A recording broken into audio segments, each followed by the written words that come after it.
Oil prices have been dropping and dropping, but can this continue for much longer? And if so, what impact will this have on the global economy and geopolitics moving forwards? Joining me down the line is energy expert Robin Mills to discuss. Robin, a speech by Spencer Dale, chief economist of BP, argued that many believe that oil is an exhaustible resource whose price is likely to rise over time, that oil flows predominantly to Western countries, and that OPEC is willing to stabilise the market, and that much of this conventional wisdom about oil is actually false. What do you make of this? I think he was pointing to the fact, there was a perception 10 years ago when oil prices, in 2008, for example, 7 years ago when oil prices reached record highs, that we were on the verge of running out of oil. That's now seen not to be the case. Global oil supplies are very abundant. And of course, we have a global supply glut. Oil, which previously would flow predominantly to Western countries, US and Europe, now more and more oil is being imported by Asian countries, particularly China, India and others. We've also seen that OPEC, which used to play the role of stabilizing the market, is now neither able nor willing to do that. And in fact, OPEC countries are producing at record highs, and that's also helping to drive prices down to the very low levels that we have now. And what dimension is shale adding to the mix? Shale is part of that comment that we're not running out of oil supplies, and this was something even when oil prices were at record levels that I maintained, that global oil resources are abundant. It just takes a question of investment and technology and time to bring them to market. And we've seen that with the shale oil revolution in the US.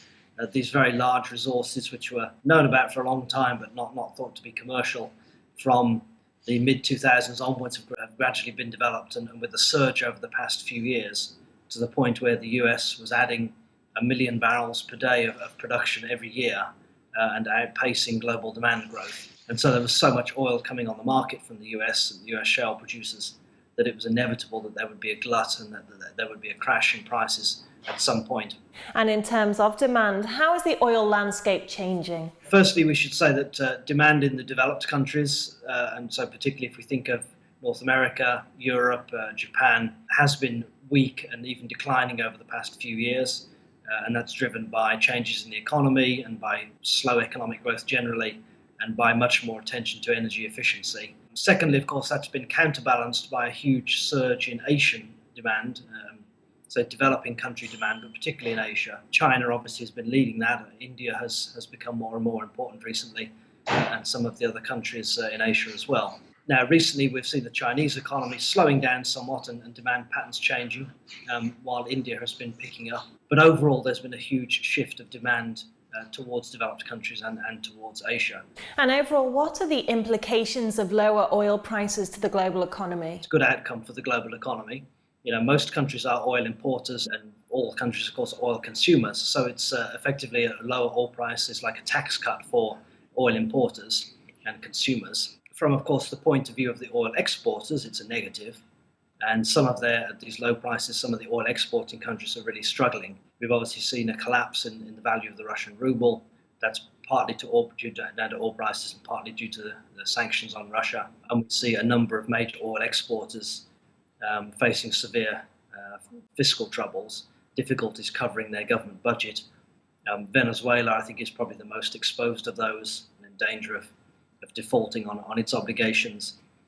But you can also point to other countries which face some severe challenges, such as Nigeria, such as Iraq, which are having a lot of trouble meeting their budget demands at these low oil prices. And geopolitically speaking, what's the impact of these lower prices? Well, it has a lot of implications, and it'll take some time, I think, for all that to feed through. Although we see a lot of instability and conflict in the Middle East, there is less concern at the moment that will affect oil supplies and oil prices.